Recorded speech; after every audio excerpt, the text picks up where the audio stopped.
삶의 여정 속에서 문득 걸음을 멈추고 지나온 길을 돌아볼 때가 있습니다.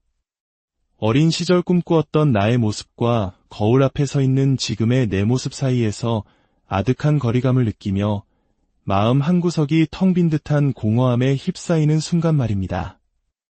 오늘 우리는 바로 그런 깊은 마음의 울림을 담은 한 분의 이야기로 시작하려 합니다. 어쩌면 우리 모두의 이야기일지도 모를 그 진솔한 고백에 귀 기울여 보겠습니다. 비대 쫓기듯 하루하루를 살아오다 보니 어느새 30년이 훌쩍 넘어 머리에는 흰서리가 내렸습니다. 제가 진정 살고 싶었던 삶의 모습과 지금의 제 모습 사이의 깊은 괴리감에 마음이 무너져 내립니다. 가까운 절에 다니며 법문도 듣고 참선도 따라하며 나름 마음 공부를 한다고 했지만 세월이 지나도 아무런 진전 없이 늘 제자리를 맴도는 것 같아 속상하기만 합니다. 요즘 저는 마치 광활한 우주 속에 홀로 남겨진 미아 같습니다. 이제 저는 어느 방향을 바라보며 살아가야 할까요? 이 질문에 깊이 공감하시는 분들이 많을 겁니다. 때로는 저 역시 비슷한 감정에 휩싸일 때가 있습니다. 우리가 불교의 가르침이나 지혜를 찾아 헤매는 이유는 단순히 어려운 교리를 배우기 위함이 아닐 것입니다. 바로 지금 내 삶의 문제, 이 막막함에 대한 답을 찾고 싶기 때문입니다. 많은 분들이 불교의 가르침, 예를 들어 사성제, 팔정도와 같은 핵심 교리를 배웁니다. 하지만 배운 지식이 머릿속에만 맴돌고 나의 고통스러운 삶과는 아무런 연결고리를 찾지 못할 때 우리는 더 큰 무력감에 빠지게 됩니다. 가장 대표적인 오해가 바로 무소유라는 단어일 것입니다. 많은 사람들은 무소유를 단순히 아무것도 갖지 않는 것으로 이해합니다. 하지만 부처님의 가르침은 그런 표면적인 의미에 머무르지 않습니다. 무소유의 진정한 의미는 소유할 수 있는 것이 본래 없다는 깊은 통찰입니다. 세상의 아름다운 색깔, 소리, 향기, 맛, 감촉, 우리는 그것들이 실제로 존재하며 내 것이 될 수 있다고 믿지만 사실 그것들은 잠시 내 감각에 머물다 사라질 뿐 영원히 소유할 수 있는 실체가 아니라는 뜻입니다. 색은 눈으로 볼 수 있을 뿐 가질 수는 없고 소리는 귀로 들을 수 있을 뿐 붙잡을 수는 없습니다. 그렇기에 지혜로운 스승은 무언가를 가지려 애쓰는 이에게 이렇게 말할 것입니다. 헛된 노력을 멈추게. 이 세상에 우리가 진정으로 소유할 수 있는 것은 아무것도 없다네. 그저 눈으로 보고 귀로 들으며 경험할 수 있을 뿐이지 이 가르침은 특정 수행자에게만 해당되는 것이 아닙니다. 스님에게도 평범한 우리에게도 이 우주에 존재하는 모든 것에게 적용되는 보편적인 진리입니다. 그러니 이 가르침을 내 삶으로 가져와야 합니다. 나는 지금 무엇을 소유하려 애쓰고 있는가? 내 눈앞에 보인다고 해서 그것이 진정 존재하는 것이며 내 것이 될 수 있는가?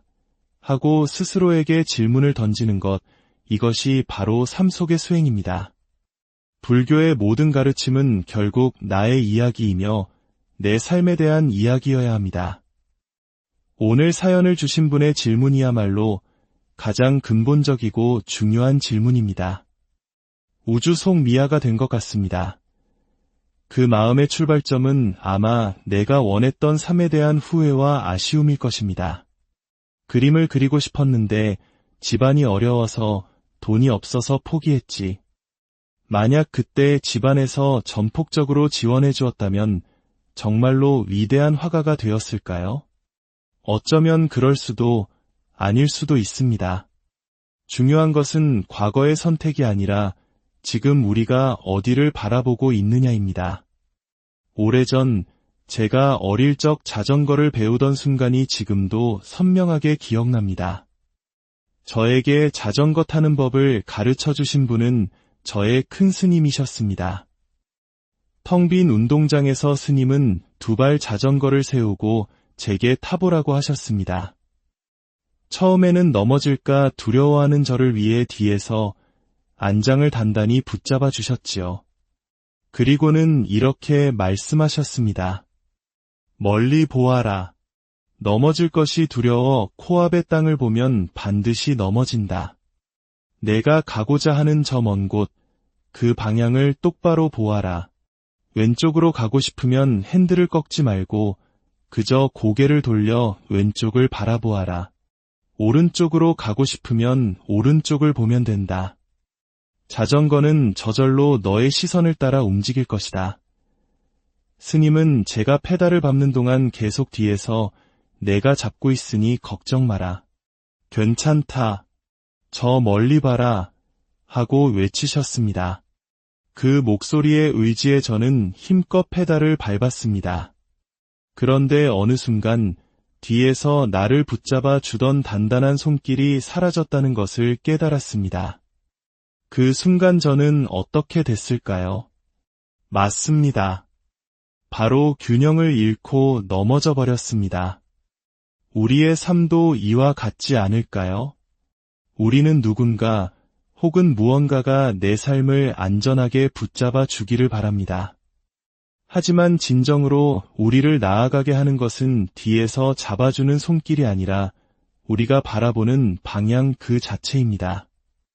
내가 가고자 하는 명확한 방향을 보고 있다면 설령 중간에 넘어지더라도 우리는 반드시 그 방향을 향해 다시 나아가게 되어 있습니다. 30년의 세월이 흘러 꿈을 잃어버린 채 모든 것을 다 산 것처럼 허무하게 느껴질 수 있습니다. 하지만 우리가 본래 이 세상에서 얻을 수 있는 것은 아무것도 없었습니다. 우리는 그저 경험하고 보고 들을 뿐입니다. 진짜 문제는 무언가를 얻지 못했다는 사실이 아니라 내가 원치 않는 방향으로 삶이 흘러왔다는 좌절감과 실망감일 것입니다. 이와 비슷한 고민은 이미 2500년 전에도 있었습니다. 부처님의 경전 속에는 한 수행자의 이러한 질문이 등장합니다. 부처님, 저는 아직 공부가 끝나지 않았습니다. 그런데 만약 제가 깨달음을 얻기 전에 길을 가다 마차나 코끼리에 치여 갑작스럽게 죽게 된다면 지금까지의 제 모든 노력은 헛된 것이 되는 것 아닙니까? 타당한 질문입니다. 평생 경찰 공무원이 되기 위해 공부했지만 시험을 치르기 직전에 세상을 떠난다면 그 노력은 물거품이 되는 걸까요? 부처님께서는 이 질문에 아주 지혜로운 비유로 답하셨습니다. 여기에 한 그루의 나무가 있다고 하자. 이 나무는 오랜 세월 동안 동쪽으로 기울어진 채 자라왔다. 어느 날 한 사람이 와서 이 나무의 밑동을 잘라버린다면 이 나무는 어느 쪽으로 쓰러지겠느냐? 답은 명확합니다. 동쪽입니다. 평생을 동쪽을 향해 자라왔기 때문에 쓰러지는 순간에도 그 방향을 거스를 수 없는 것입니다. 이 비유가 우리에게 주는 메시지는 무엇일까요? 비록 우리가 목표했던 완전한 깨달음이나 이상적인 삶의 모습에 도달하지 못했다 하더라도 그 방향을 향해 꾸준히 나아가려는 마음과 노력을 기울여 왔다면 우리의 삶은 결코 헛되지 않다는 것입니다.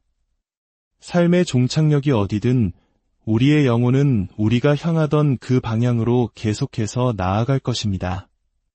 많은 분들이, 특히 연세가 지긋한 분들이 말씀하십니다. 스님, 이제 와서 공부를 시작하기엔 너무 늦었습니다. 10년만 젊었어도. 하지만 이건 나이의 문제가 아닙니다.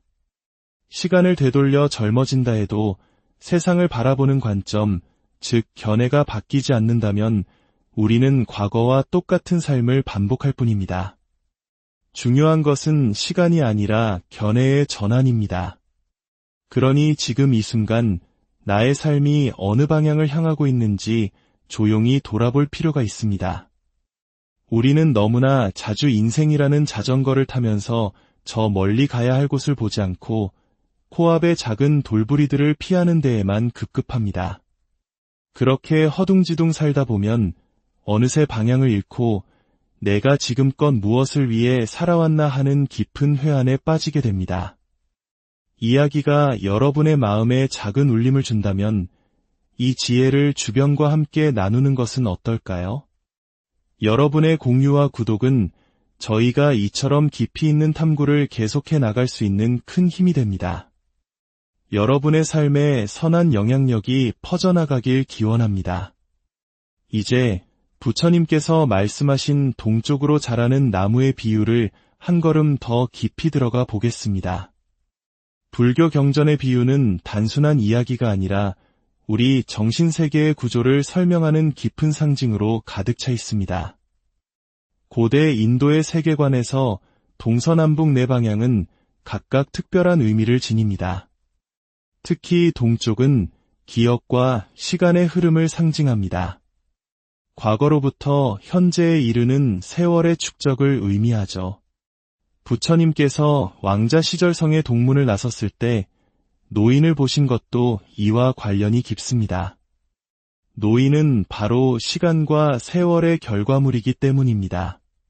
그렇다면 나무는 무엇을 상징할까요?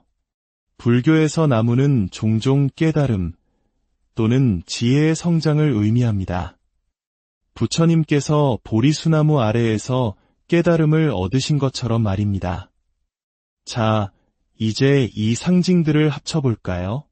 깨달음의 나무가 동쪽을 향해 자란다는 것은 우리의 삶이 매 순간의 경험과 기억을 통해 특정한 방향으로 길들여지고 성장해 나간다는 깊은 의미를 담고 있습니다. 우리의 삶은 그저 흘러가는 것이 아니라 우리가 의식하든 못하든 특정한 방향성을 가지고 축적되고 있는 것입니다. 그렇기에 삶의 방향은 미래의 목표가 아니라 현재의 선택에 달려 있습니다. 우리는 흔히 내일의 행복을 위해 오늘의 고통을 감수해야 한다고 믿습니다. 이것을 희망이라고 부르기도 하죠. 하지만 불교적 관점에서 보면 오늘의 고통이 내일의 행복을 보장해주지는 않습니다. 오히려 그것은 스스로를 채찍질하는 자기 최면에 가까울 수 있습니다. 진정한 지혜는 지금 이 순간이 행복해야 한다는 것을 아는 것입니다. 지금 이 순간이 행복하다면 내일 또한 행복할 가능성이 높습니다. 그렇다면 어떻게 지금 행복할 수 있을까요? 그것은 대단한 성취를 통해서가 아니라 눈앞의 현상들에 마음이 끌려다니지 않는 평온함 속에서 찾아옵니다. 시끄러운 시장 한복판에 있더라도 내 마음이 고요할 수 있다면 그곳이 바로 최상의 수행처가 됩니다. 저희 절에 다니는 한 어린아이가 학교 숙제라며 가훈을 정해오라는 이야기를 한 적이 있습니다. 아이가 스님께 저희 절의 가훈은 무엇이냐고 묻자 큰 스님께서는 웃으며 이렇게 써주셨습니다. 지금만 잘해, 그렇습니다. 내일을 걱정할 것이 아니라 지금 내가 서 있는 이 자리에서 내가 하는 일에 온전히 집중하고 그 순간을 즐기는 것입니다. 제가 지금 여러분과 이야기를 나누는 이 시간, 이 순간이 즐겁고 행복하다면 저의 지난 모든 과거는 바로 이 행복한 순간을 위해 존재했던 것이 됩니다. 그 모든 힘들고 슬펐던 기억조차도 지금의 나를 만들기 위한 귀한 자양분이었음을 깨닫게 됩니다. 당신의 인생의 끝은 언젠가요? 80세, 90세? 아닙니다. 당신의 인생의 끝은 언제나 지금입니다. 우리는 단 한 번도 1초 뒤의 미래를 살아본 적이 없습니다. 수억 겁의 세월을 거쳐 우리는 바로 지금 여기에 서 있습니다. 여기가 바로 내 인생의 최전선이자 종착점입니다. 그러니 언제 행복해야 하겠습니까? 바로 지금 행복해야 합니다. 지금 이야기를 듣는 당신의 마음이 조금이라도 평온하고 지혜로워졌다면 당신은 이미 인생을 잘 살아오신 겁니다. 우주 속의 미아 같다는 그 막막함 속에서 부디 자신의 발밑을 내려다보는 것을 멈추고 고개를 들어 저 멀리 당신의 마음이 진정으로 향하고 싶은 곳을 바라보십시오. 비록 그 길이 아직은 희미하고 멀게 느껴질지라도 당신의 시선이 그곳을 향하는 한 당신의 삶이라는 자전거는 반드시 그 방향으로 나아가게 될 것입니다. 오늘 여러분의 마음이 향하는 곳에 평온과 지혜가 함께하기를. 삶의 여정 속에서 문득 걸음을 멈추고 지나온 길을 돌아볼 때가 있습니다. 어린 시절 꿈꾸었던 나의 모습과 거울 앞에 서 있는 지금의 내 모습 사이에서 아득한 거리감을 느끼며 마음 한구석이 텅 빈 듯한 공허함에 휩싸이는 순간 말입니다. 오늘 우리는 바로 그런 깊은 마음의 울림을 담은 한 분의 이야기로 시작하려 합니다. 어쩌면 우리 모두의 이야기일지도 모를 그 진솔한 고백에 귀 기울여 보겠습니다. 비대 쫓기듯 하루하루를 살아오다 보니 어느새 30년이 훌쩍 넘어 머리에는 흰서리가 내렸습니다. 제가 진정 살고 싶었던 삶의 모습과 지금의 제 모습 사이의 깊은 괴리감에 마음이 무너져 내립니다. 가까운 절에 다니며 법문도 듣고 참선도 따라하며 나름 마음 공부를 한다고 했지만 세월이 지나도 아무런 진전 없이 늘 제자리를 맴도는 것 같아 속상하기만 합니다. 요즘 저는 마치 광활한 우주 속에 홀로 남겨진 미아 같습니다. 이제 저는 어느 방향을 바라보며 살아가야 할까요? 이 질문에 깊이 공감하시는 분들이 많을 겁니다. 때로는 저 역시 비슷한 감정에 휩싸일 때가 있습니다. 우리가 불교의 가르침이나 지혜를 찾아 헤매는 이유는 단순히 어려운 교리를 배우기 위함이 아닐 것입니다. 바로 지금 내 삶의 문제, 이 막막함에 대한 답을 찾고 싶기 때문입니다. 많은 분들이 불교의 가르침, 예를 들어 사성제, 팔정도와 같은 핵심 교리를 배웁니다. 하지만 배운 지식이 머릿속에만 맴돌고 나의 고통스러운 삶과는 아무런 연결고리를 찾지 못할 때 우리는 더 큰 무력감에 빠지게 됩니다. 가장 대표적인 오해가 바로 무소유라는 단어일 것입니다. 많은 사람들은 무소유를 단순히 아무것도 갖지 않는 것으로 이해합니다. 하지만 부처님의 가르침은 그런 표면적인 의미에 머무르지 않습니다. 무소유의 진정한 의미는 소유할 수 있는 것이 본래 없다는 깊은 통찰입니다. 세상의 아름다운 색깔, 소리, 향기, 맛, 감촉, 우리는 그것들이 실제로 존재하며 내 것이 될 수 있다고 믿지만 사실 그것들은 잠시 내 감각에 머물다 사라질 뿐 영원히 소유할 수 있는 실체가 아니라는 뜻입니다. 색은 눈으로 볼 수 있을 뿐 가질 수는 없고 소리는 귀로 들을 수 있을 뿐 붙잡을 수는 없습니다. 그렇기에 지혜로운 스승은 무언가를 가지려 애쓰는 이에게 이렇게 말할 것입니다. 헛된 노력을 멈추게. 이 세상에 우리가 진정으로 소유할 수 있는 것은 아무것도 없다네. 그저 눈으로 보고 귀로 들으며 경험할 수 있을 뿐이지 이 가르침은 특정 수행자에게만 해당되는 것이 아닙니다. 스님에게도 평범한 우리에게도 이 우주에 존재하는 모든 것에게 적용되는 보편적인 진리입니다. 그러니 이 가르침을 내 삶으로 가져와야 합니다. 나는 지금 무엇을 소유하려 애쓰고 있는가? 내 눈앞에 보인다고 해서 그것이 진정 존재하는 것이며 내 것이 될 수 있는가? 하고 스스로에게 질문을 던지는 것, 이것이 바로 삶 속의 수행입니다. 불교의 모든 가르침은 결국 나의 이야기이며 내 삶에 대한 이야기여야 합니다. 오늘 사연을 주신 분의 질문이야말로 가장 근본적이고 중요한 질문입니다. 우주 속 미아가 된 것 같습니다. 그 마음의 출발점은 아마 내가 원했던 삶에 대한 후회와 아쉬움일 것입니다. 그림을 그리고 싶었는데 집안이 어려워서 돈이 없어서 포기했지. 만약 그때 집안에서 전폭적으로 지원해 주었다면 정말로 위대한 화가가 되었을까요? 어쩌면 그럴 수도 아닐 수도 있습니다. 중요한 것은 과거의 선택이 아니라 지금 우리가 어디를 바라보고 있느냐입니다. 오래전 제가 어릴 적 자전거를 배우던 순간이 지금도 선명하게 기억납니다. 저에게 자전거 타는 법을 가르쳐 주신 분은 저의 큰 스님이셨습니다. 텅 빈 운동장에서 스님은 2발 자전거를 세우고 제게 타보라고 하셨습니다. 처음에는 넘어질까 두려워하는 저를 위해 뒤에서 안장을 단단히 붙잡아 주셨지요.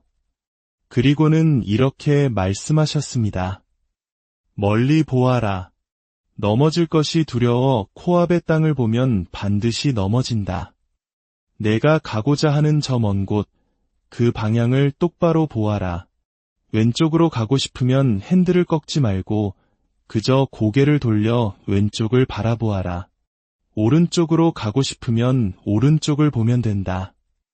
자전거는 저절로 너의 시선을 따라 움직일 것이다.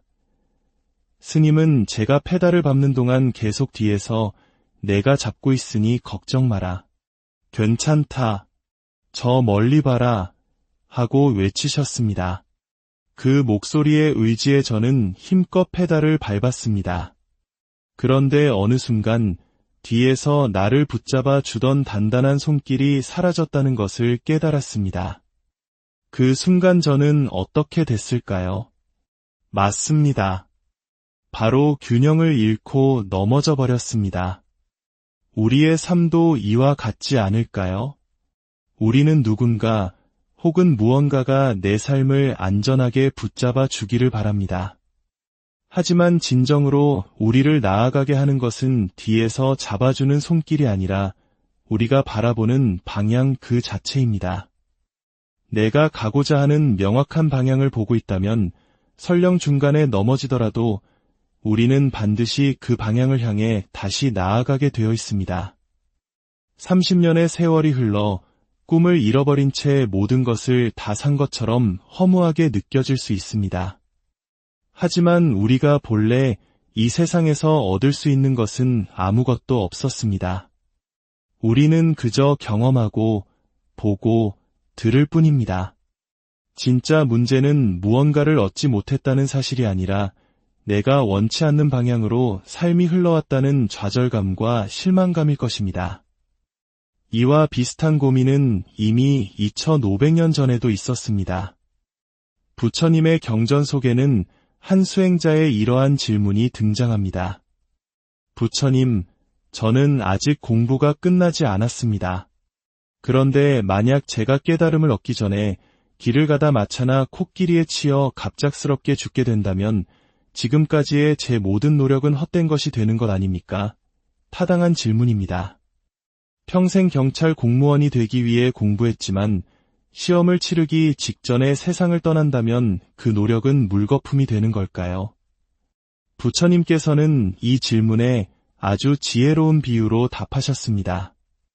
여기에 한 그루의 나무가 있다고 하자. 이 나무는 오랜 세월 동안 동쪽으로 기울어진 채 자라왔다.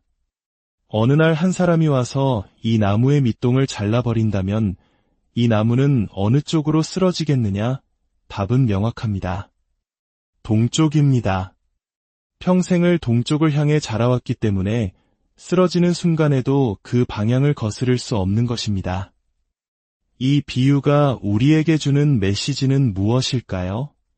비록 우리가 목표했던 완전한 깨달음이나 이상적인 삶의 모습에 도달하지 못했다 하더라도 그 방향을 향해 꾸준히 나아가려는 마음과 노력을 기울여 왔다면 우리의 삶은 결코 헛되지 않다는 것입니다.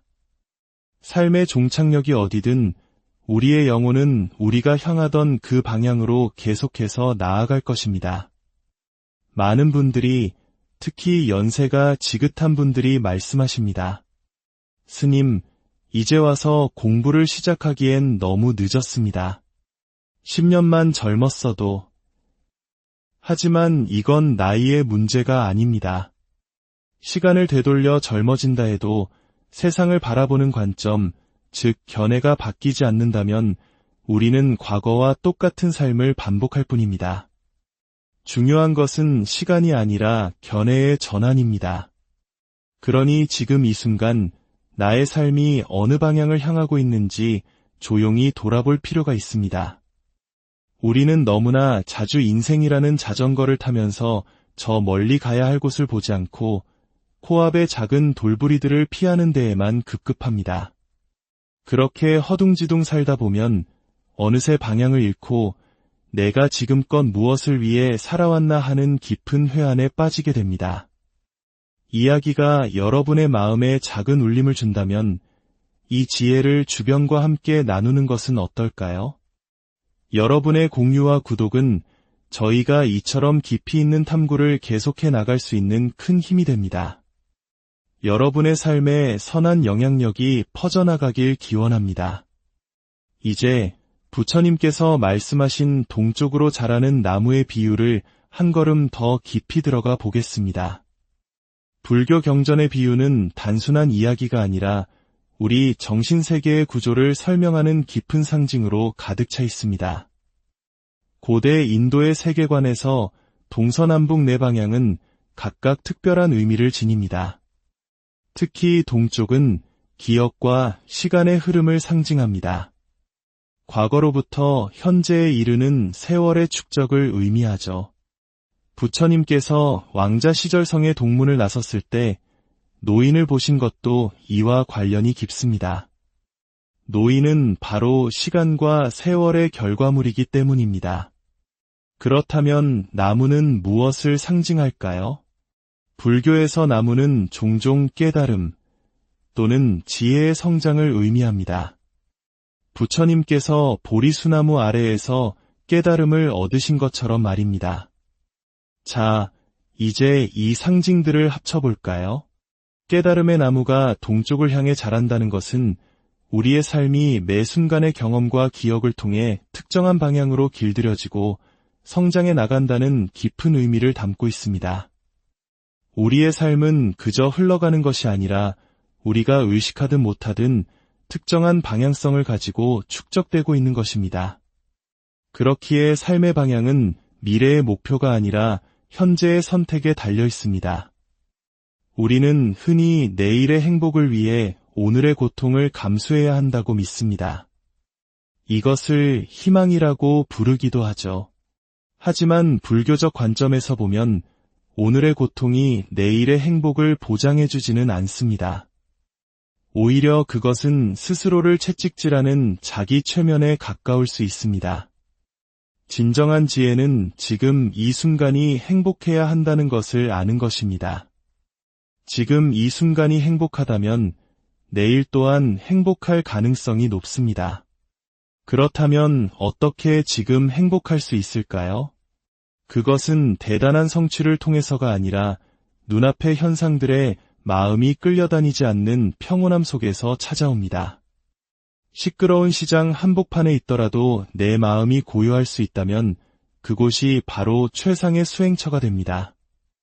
저희 절에 다니는 한 어린아이가 학교 숙제라며 가훈을 정해오라는 이야기를 한 적이 있습니다.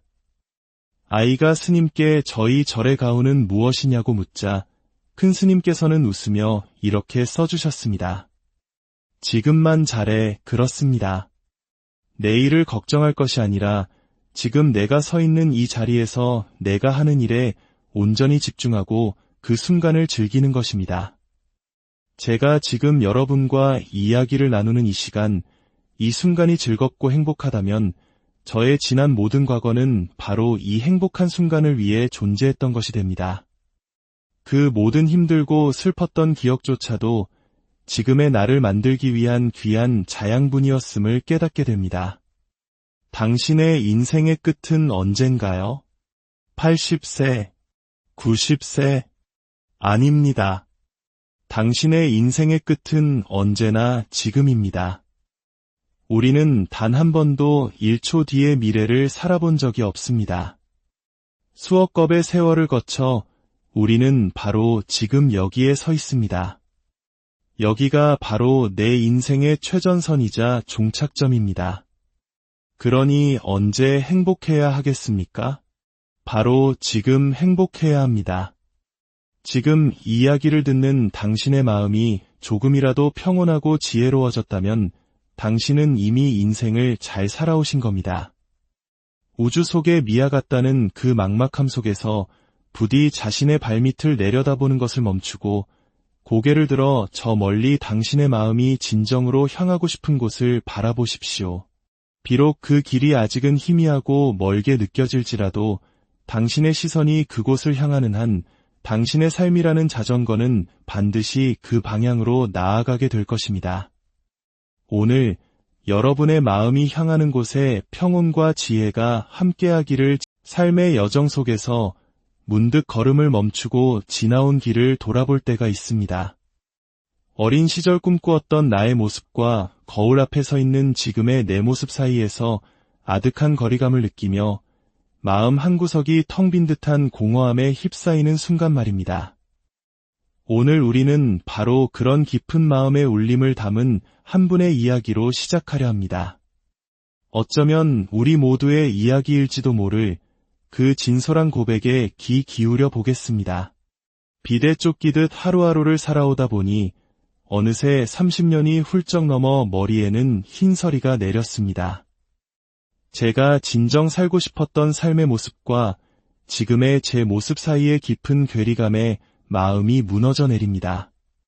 가까운 절에 다니며 법문도 듣고 참선도 따라하며 나름 마음 공부를 한다고 했지만 세월이 지나도 아무런 진전 없이 늘 제자리를 맴도는 것 같아 속상하기만 합니다.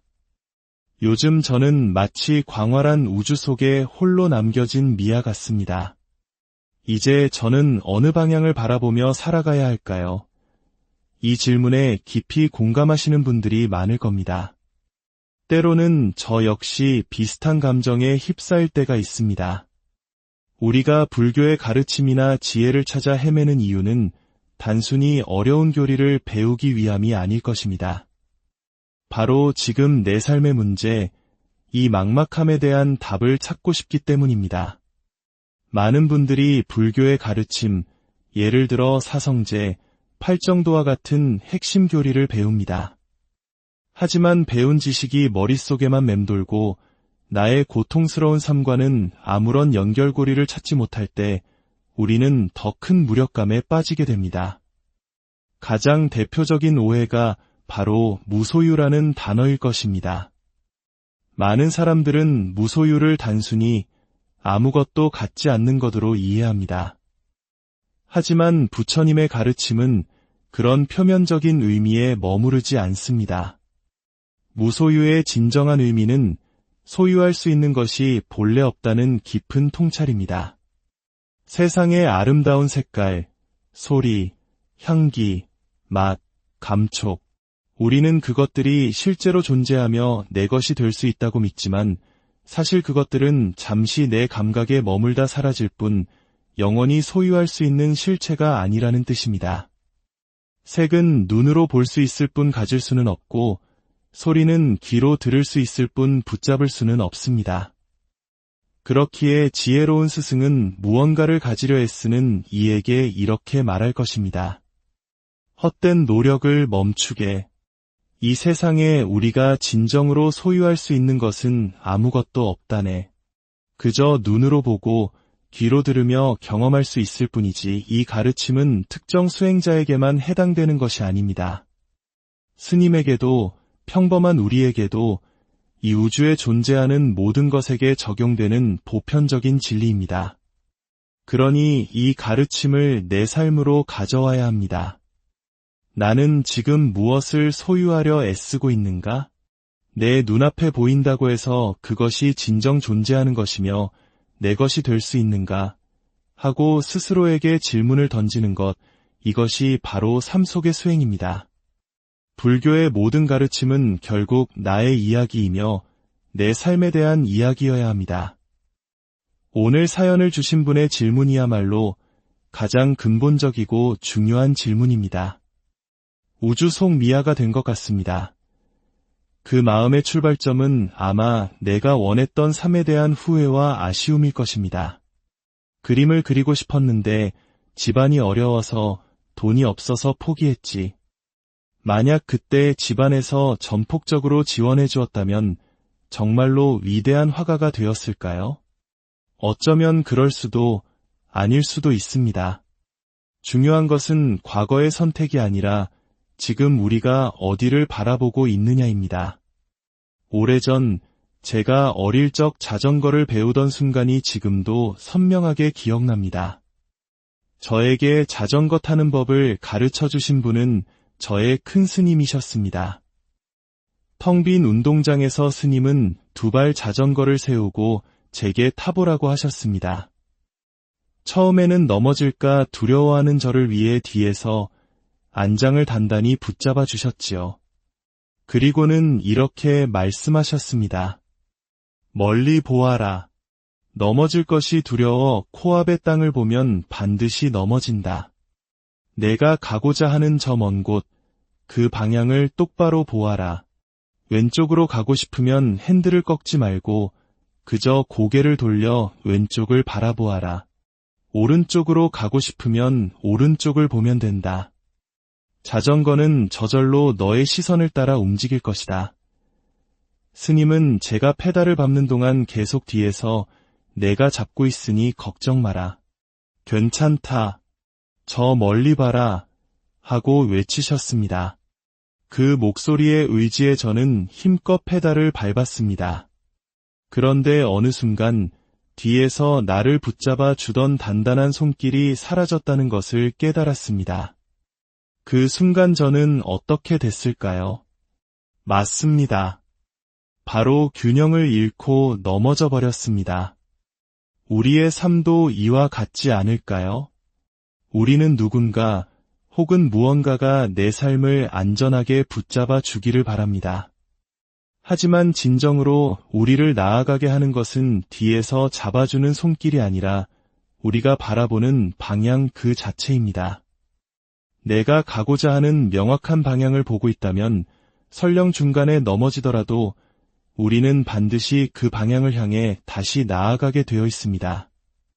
30년의 세월이 흘러 꿈을 잃어버린 채 모든 것을 다 산 것처럼 허무하게 느껴질 수 있습니다. 하지만 우리가 본래 이 세상에서 얻을 수 있는 것은 아무것도 없었습니다. 우리는 그저 경험하고 보고 들을 뿐입니다.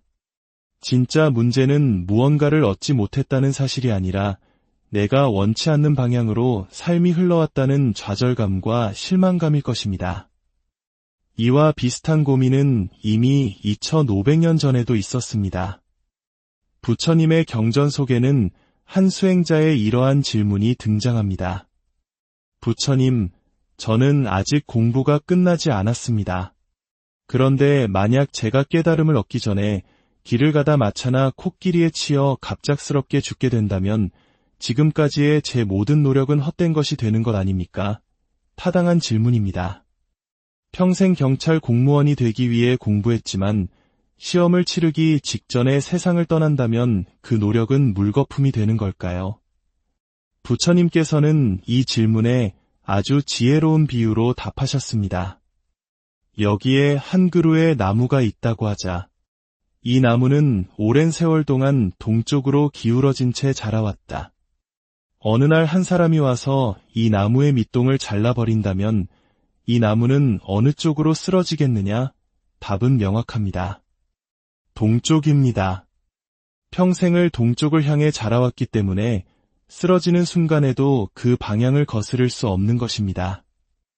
이 비유가 우리에게 주는 메시지는 무엇일까요? 비록 우리가 목표했던 완전한 깨달음이나 이상적인 삶의 모습에 도달하지 못했다 하더라도 그 방향을 향해 꾸준히 나아가려는 마음과 노력을 기울여 왔다면 우리의 삶은 결코 헛되지 않다는 것입니다. 삶의 종착역이 어디든 우리의 영혼은 우리가 향하던 그 방향으로 계속해서 나아갈 것입니다. 많은 분들이, 특히 연세가 지긋한 분들이 말씀하십니다. 스님, 이제 와서 공부를 시작하기엔 너무 늦었습니다. 10년만 젊었어도. 하지만 이건 나이의 문제가 아닙니다. 시간을 되돌려 젊어진다 해도 세상을 바라보는 관점, 즉 견해가 바뀌지 않는다면 우리는 과거와 똑같은 삶을 반복할 뿐입니다. 중요한 것은 시간이 아니라 견해의 전환입니다. 그러니 지금 이 순간 나의 삶이 어느 방향을 향하고 있는지 조용히 돌아볼 필요가 있습니다. 우리는 너무나 자주 인생이라는 자전거를 타면서 저 멀리 가야 할 곳을 보지 않고 코앞의 작은 돌부리들을 피하는 데에만 급급합니다. 그렇게 허둥지둥 살다 보면 어느새 방향을 잃고 내가 지금껏 무엇을 위해 살아왔나 하는 깊은 회한에 빠지게 됩니다. 이야기가 여러분의 마음에 작은 울림을 준다면 이 지혜를 주변과 함께 나누는 것은 어떨까요? 여러분의 공유와 구독은 저희가 이처럼 깊이 있는 탐구를 계속해 나갈 수 있는 큰 힘이 됩니다. 여러분의 삶에 선한 영향력이 퍼져나가길 기원합니다. 이제 부처님께서 말씀하신 동쪽으로 자라는 나무의 비유를 한 걸음 더 깊이 들어가 보겠습니다. 불교 경전의 비유는 단순한 이야기가 아니라 우리 정신세계의 구조를 설명하는 깊은 상징으로 가득 차 있습니다. 고대 인도의 세계관에서 동서남북 네 방향은 각각 특별한 의미를 지닙니다. 특히 동쪽은 기억과 시간의 흐름을 상징합니다. 과거로부터 현재에 이르는 세월의 축적을 의미하죠. 부처님께서 왕자 시절성의 동문을 나섰을 때 노인을 보신 것도 이와 관련이 깊습니다. 노인은 바로 시간과 세월의 결과물이기 때문입니다. 그렇다면 나무는 무엇을 상징할까요? 불교에서 나무는 종종 깨달음 또는 지혜의 성장을 의미합니다. 부처님께서 보리수나무 아래에서 깨달음을 얻으신 것처럼 말입니다. 자, 이제 이 상징들을 합쳐볼까요? 깨달음의 나무가 동쪽을 향해 자란다는 것은 우리의 삶이 매 순간의 경험과 기억을 통해 특정한 방향으로 길들여지고 성장해 나간다는 깊은 의미를 담고 있습니다. 우리의 삶은 그저 흘러가는 것이 아니라 우리가 의식하든 못하든 특정한 방향성을 가지고 축적되고 있는 것입니다. 그렇기에 삶의 방향은 미래의 목표가 아니라 현재의 선택에 달려 있습니다. 우리는 흔히 내일의 행복을 위해 오늘의 고통을 감수해야 한다고 믿습니다. 이것을 희망이라고 부르기도 하죠. 하지만 불교적 관점에서 보면 오늘의 고통이 내일의 행복을 보장해주지는 않습니다. 오히려 그것은 스스로를 채찍질하는 자기 최면에 가까울 수 있습니다. 진정한 지혜는 지금 이 순간이 행복해야 한다는 것을 아는 것입니다. 지금 이 순간이 행복하다면 내일 또한 행복할 가능성이 높습니다. 그렇다면 어떻게 지금 행복할 수 있을까요? 그것은 대단한 성취를 통해서가 아니라 눈앞의 현상들에 마음이 끌려다니지 않는 평온함 속에서 찾아옵니다. 시끄러운 시장 한복판에 있더라도 내 마음이 고요할 수 있다면 그곳이 바로 최상의 수행처가 됩니다. 저희 절에 다니는 한 어린아이가 학교 숙제라며 가훈을 정해오라는 이야기를 한 적이 있습니다. 아이가 스님께 저희 절의 가훈은 무엇이냐고 묻자 큰 스님께서는 웃으며 이렇게 써주셨습니다. 지금만 잘해, 그렇습니다. 내일을 걱정할 것이 아니라 지금 내가 서 있는 이 자리에서 내가 하는 일에 온전히 집중하고 그 순간을 즐기는 것입니다. 제가 지금 여러분과 이야기를 나누는 이 시간, 이 순간이 즐겁고 행복하다면 저의 지난 모든 과거는 바로 이 행복한 순간을 위해 존재했던 것이 됩니다. 그 모든 힘들고 슬펐던 기억조차도 지금의 나를 만들기 위한 귀한 자양분이었음을 깨닫게 됩니다. 당신의 인생의 끝은 언젠가요? 80세, 90세? 아닙니다. 당신의 인생의 끝은 언제나 지금입니다. 우리는 단 한 번도 1초 뒤의 미래를 살아본 적이 없습니다. 수억 겁의 세월을 거쳐 우리는 바로 지금 여기에 서 있습니다. 여기가 바로 내 인생의 최전선이자 종착점입니다. 그러니 언제 행복해야 하겠습니까? 바로 지금 행복해야 합니다. 지금 이야기를 듣는 당신의 마음이 조금이라도 평온하고 지혜로워졌다면 당신은 이미 인생을 잘 살아오신 겁니다. 우주 속의 미아 같다는 그 막막함 속에서 부디 자신의 발밑을 내려다보는 것을 멈추고 고개를 들어 저 멀리 당신의 마음이 진정으로 향하고 싶은 곳을 바라보십시오. 비록 그 길이 아직은 희미하고 멀게 느껴질지라도 당신의 시선이 그곳을 향하는 한 당신의 삶이라는 자전거는 반드시 그 방향으로 나아가게 될 것입니다. 오늘 여러분의 마음이 향하는 곳에 평온과 지혜가 함께하기를. 삶의 여정 속에서 문득 걸음을 멈추고 지나온 길을 돌아볼 때가 있습니다. 어린 시절 꿈꾸었던 나의 모습과 거울 앞에 서 있는 지금의 내 모습 사이에서 아득한 거리감을 느끼며 마음 한구석이 텅 빈 듯한 공허함에 휩싸이는 순간 말입니다. 오늘 우리는 바로 그런 깊은 마음의 울림을 담은 한 분의 이야기로 시작하려 합니다. 어쩌면 우리 모두의 이야기일지도 모를 그 진솔한 고백에 귀 기울여 보겠습니다. 비대 쫓기듯 하루하루를 살아오다 보니 어느새 30년이 훌쩍 넘어 머리에는 흰서리가 내렸습니다. 제가 진정 살고 싶었던 삶의 모습과 지금의 제 모습 사이의 깊은 괴리감에 마음이 무너져 내립니다. 가까운 절에 다니며 법문도 듣고 참선도 따라하며 나름 마음 공부를 한다고 했지만 세월이 지나도 아무런 진전 없이 늘 제자리를 맴도는 것 같아 속상하기만 합니다.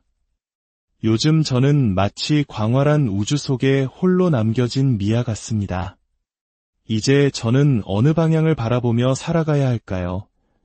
이 질문에 깊이 공감하시는 분들이 많을 겁니다. 때로는 저 역시 비슷한 감정에 휩싸일 때가 있습니다. 우리가 불교의 가르침이나 지혜를 찾아 헤매는 이유는 단순히 어려운 교리를 배우기 위함이 아닐 것입니다. 바로 지금 내 삶의 문제, 이 막막함에 대한 답을 찾고 싶기 때문입니다. 많은 분들이 불교의 가르침, 예를 들어 사성제, 팔정도와 같은 핵심 교리를 배웁니다.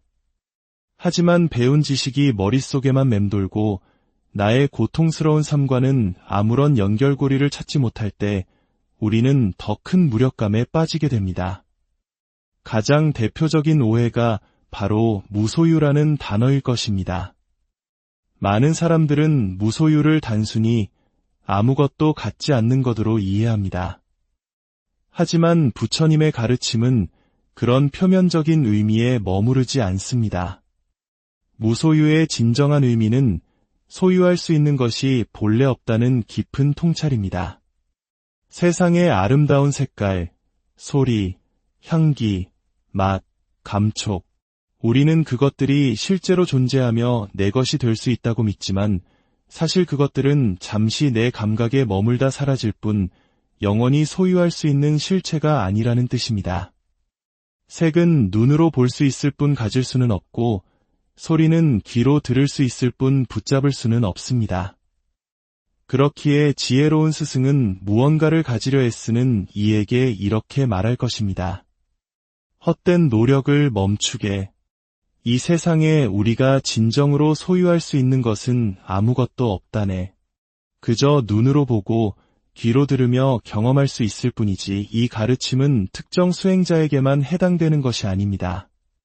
스님에게도 평범한 우리에게도 이 우주에 존재하는 모든 것에게 적용되는 보편적인 진리입니다.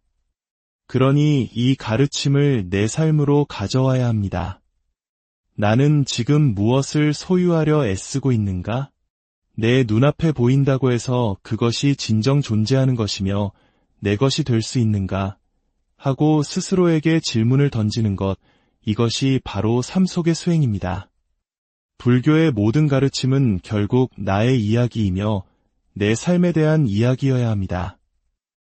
오늘 사연을 주신 분의 질문이야말로 가장 근본적이고 중요한 질문입니다. 우주 속 미아가 된 것 같습니다. 그 마음의 출발점은 아마 내가 원했던 삶에 대한 후회와 아쉬움일 것입니다. 그림을 그리고 싶었는데 집안이 어려워서 돈이 없어서 포기했지. 만약 그때 집안에서 전폭적으로 지원해 주었다면 정말로 위대한 화가가 되었을까요? 어쩌면 그럴 수도 아닐 수도 있습니다. 중요한 것은 과거의 선택이 아니라 지금 우리가 어디를 바라보고 있느냐입니다. 오래전 제가 어릴 적 자전거를 배우던 순간이 지금도 선명하게 기억납니다. 저에게 자전거 타는 법을 가르쳐 주신 분은 저의 큰 스님이셨습니다. 텅 빈 운동장에서 스님은 두 발 자전거를 세우고 제게 타보라고 하셨습니다. 처음에는 넘어질까 두려워하는 저를 위해 뒤에서 안장을 단단히 붙잡아 주셨지요. 그리고는 이렇게 말씀하셨습니다. 멀리 보아라. 넘어질 것이 두려워 코앞의 땅을 보면 반드시 넘어진다. 내가 가고자 하는 저 먼 곳, 그 방향을 똑바로 보아라.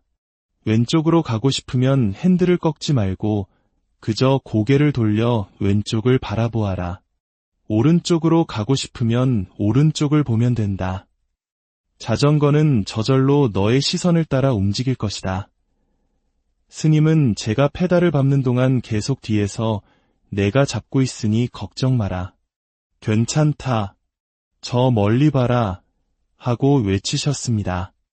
그 목소리에 의지해 저는 힘껏 페달을 밟았습니다. 그런데 어느 순간 뒤에서 나를 붙잡아 주던 단단한 손길이 사라졌다는 것을 깨달았습니다. 그 순간 저는 어떻게 됐을까요? 맞습니다. 바로 균형을 잃고 넘어져 버렸습니다. 우리의 삶도 이와 같지 않을까요? 우리는 누군가 혹은 무언가가 내 삶을 안전하게 붙잡아 주기를 바랍니다. 하지만 진정으로 우리를 나아가게 하는 것은 뒤에서 잡아주는 손길이 아니라 우리가 바라보는 방향 그 자체입니다. 내가 가고자 하는 명확한 방향을 보고 있다면 설령 중간에 넘어지더라도 우리는 반드시 그 방향을 향해 다시 나아가게 되어 있습니다. 30년의 세월이 흘러 꿈을 잃어버린 채 모든 것을 다 산 것처럼 허무하게 느껴질 수 있습니다. 하지만 우리가 본래 이 세상에서 얻을 수 있는 것은 아무것도 없었습니다. 우리는 그저 경험하고 보고 들을 뿐입니다. 진짜 문제는 무언가를 얻지 못했다는 사실이 아니라 내가 원치 않는 방향으로 삶이 흘러왔다는 좌절감과 실망감일 것입니다. 이와 비슷한 고민은 이미 2500년 전에도 있었습니다. 부처님의 경전 속에는 한 수행자의 이러한 질문이 등장합니다. 부처님, 저는 아직 공부가 끝나지 않았습니다. 그런데 만약 제가 깨달음을 얻기 전에 길을 가다 마차나 코끼리에 치여 갑작스럽게 죽게 된다면 지금까지의 제 모든 노력은 헛된 것이 되는 것 아닙니까? 타당한 질문입니다. 평생 경찰 공무원이 되기 위해 공부했지만 시험을 치르기 직전에 세상을 떠난다면 그 노력은 물거품이 되는 걸까요? 부처님께서는 이 질문에 아주 지혜로운 비유로 답하셨습니다. 여기에 한 그루의 나무가 있다고 하자. 이 나무는 오랜 세월 동안 동쪽으로 기울어진 채 자라왔다. 어느 날 한 사람이 와서 이 나무의 밑동을 잘라버린다면 이 나무는 어느 쪽으로 쓰러지겠느냐? 답은 명확합니다. 동쪽입니다. 평생을 동쪽을 향해 자라왔기 때문에 쓰러지는 순간에도 그 방향을 거스를 수 없는 것입니다. 이 비유가 우리에게 주는 메시지는 무엇일까요? 비록 우리가 목표했던 완전한 깨달음이나 이상적인 삶의 모습에 도달하지 못했다 하더라도 그 방향을 향해 꾸준히 나아가려는 마음과 노력을 기울여 왔다면 우리의 삶은 결코 헛되지 않다는 것입니다. 삶의 종착역이 어디든 우리의 영혼은 우리가 향하던 그 방향으로 계속해서 나아갈 것입니다. 많은 분들이, 특히 연세가 지긋한 분들이 말씀하십니다. 스님, 이제 와서 공부를 시작하기엔 너무 늦었습니다. 10년만 젊었어도. 하지만 이건 나이의 문제가 아닙니다. 시간을 되돌려 젊어진다 해도 세상을 바라보는 관점, 즉 견해가 바뀌지 않는다면 우리는 과거와 똑같은 삶을 반복할 뿐입니다. 중요한 것은 시간이 아니라 견해의 전환입니다. 그러니 지금 이 순간 나의 삶이 어느 방향을 향하고 있는지 조용히 돌아볼 필요가 있습니다. 우리는 너무나 자주 인생이라는 자전거를 타면서 저 멀리 가야 할 곳을 보지 않고 코앞의 작은 돌부리들을 피하는 데에만 급급합니다. 그렇게 허둥지둥 살다 보면 어느새 방향을 잃고 내가 지금껏 무엇을 위해 살아왔나 하는 깊은 회한에 빠지게 됩니다. 이야기가 여러분의 마음에 작은 울림을 준다면 이 지혜를 주변과 함께 나누는 것은 어떨까요? 여러분의 공유와 구독은 저희가 이처럼 깊이 있는 탐구를 계속해 나갈 수 있는 큰 힘이 됩니다. 여러분의 삶에 선한 영향력이 퍼져나가길 기원합니다. 이제 부처님께서 말씀하신 동쪽으로 자라는 나무의 비유를 한 걸음 더 깊이 들어가 보겠습니다. 불교 경전의 비유는 단순한 이야기가 아니라 우리 정신세계의 구조를 설명하는 깊은 상징으로 가득 차 있습니다. 고대 인도의 세계관에서 동서남북 네 방향은 각각 특별한 의미를 지닙니다. 특히 동쪽은 기억과 시간의 흐름을 상징합니다. 과거로부터 현재에 이르는 세월의 축적을 의미하죠. 부처님께서 왕자 시절성의 동문을 나섰을 때 노인을 보신 것도 이와 관련이 깊습니다. 노인은 바로 시간과 세월의 결과물이기 때문입니다. 그렇다면 나무는 무엇을 상징할까요? 불교에서 나무는 종종 깨달음 또는 지혜의 성장을 의미합니다. 부처님께서 보리수나무 아래에서 깨달음을 얻으신 것처럼 말입니다. 자, 이제 이 상징들을 합쳐볼까요? 깨달음의 나무가 동쪽을 향해 자란다는 것은 우리의 삶이 매 순간의 경험과 기억을 통해 특정한 방향으로 길들여지고 성장해 나간다는 깊은 의미를 담고 있습니다.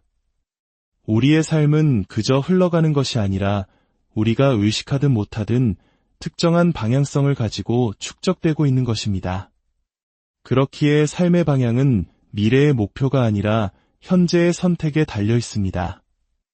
우리는 흔히 내일의 행복을 위해 오늘의 고통을 감수해야 한다고 믿습니다. 이것을 희망이라고 부르기도 하죠. 하지만 불교적 관점에서 보면 오늘의 고통이 내일의 행복을 보장해주지는 않습니다.